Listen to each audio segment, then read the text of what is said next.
Welcome cinephiles to another episode of Frame by Frame, a series dedicated to the craft of filmmaking. Now if you're an action aficionado, I'm sure you've seen your share of gunfights. Maybe even some kung fu. But what about a combination of the two?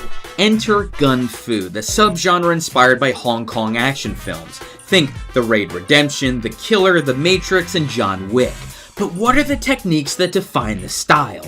Well, let's start with the director who lit the fuse on the movement itself, John Woo. Born September 23, 1946, Woo started his film career as an assistant director in Hong Kong. By the time Woo was a working director, there were two types of Hong Kong action films, kung fu and wuxia, a term for traditional martial arts period pieces. That was until John Woo's 1986 hit film, A Better Tomorrow. In it, Woo mixed martial arts with acrobatic shootouts to create gun fu.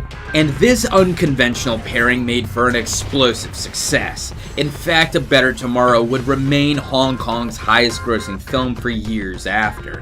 Fans would even dress in duster jackets to emulate Chow Yun-fat's character. Not only that, but the impact of this blockbuster was heard by American filmmakers like Quentin Tarantino and Robert Rodriguez, both of whom adopted gun fu techniques into their own films. To see what I'm talking about, just look at Tarantino's Mexican Standoffs, or the opening shootout in the bar from Rodriguez's Desperado. Seeing the demand for his product, Hollywood offered John Woo a contract stateside. He signed on the line that is dotted, and the rest is Nicolas Cage screaming history. But you're here to learn gun fu, so let's talk about the techniques that define the style.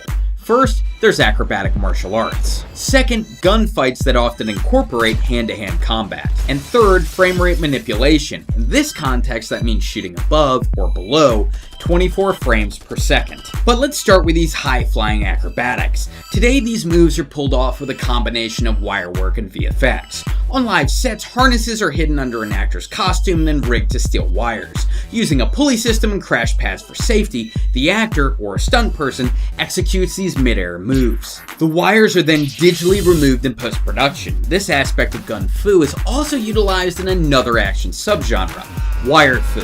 But don't confuse the two. Wire fu, at least today, are wuxia films that use wire work to convey a sense of magical realism. Think Crouching Tiger, Hidden Dragon, or House of Flying Daggers.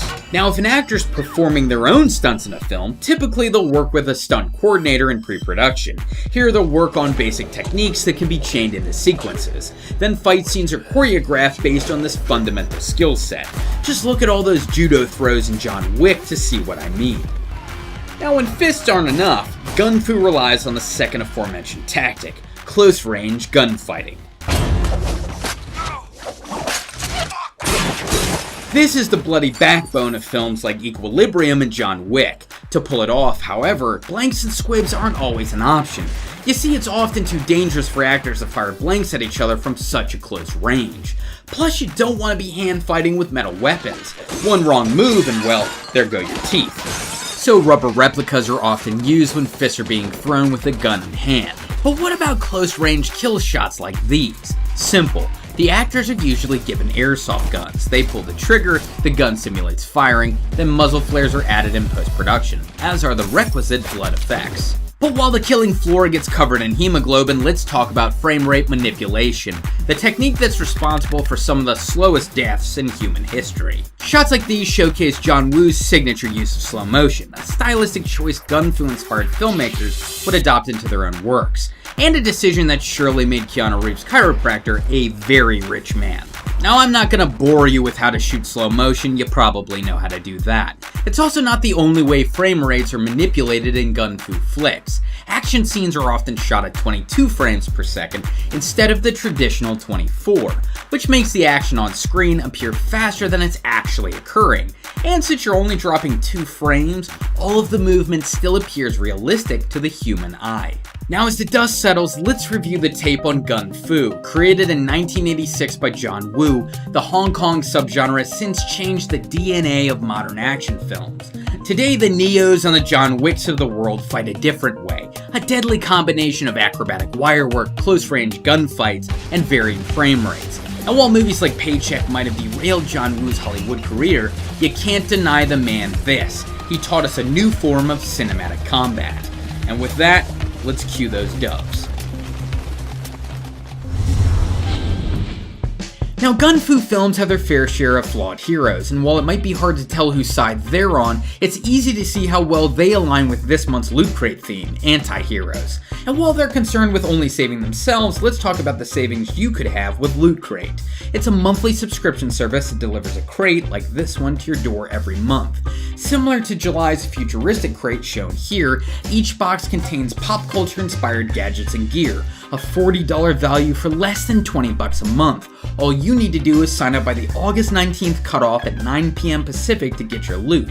So if you'd like to join, follow the URL on screen and enter the code FRAME to save 10% on your subscription.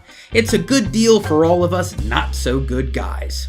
Thank you for watching, ladies and gentlemen, and make sure to subscribe to this channel for more fantastic film-related content. If you'd like to check out more Frame by Frame, click the frame to the left. Or if you'd like to check out a film theory episode on The Matrix, click the frame to the right. And until next time, my name is Kyle, and this has been Frame by Frame.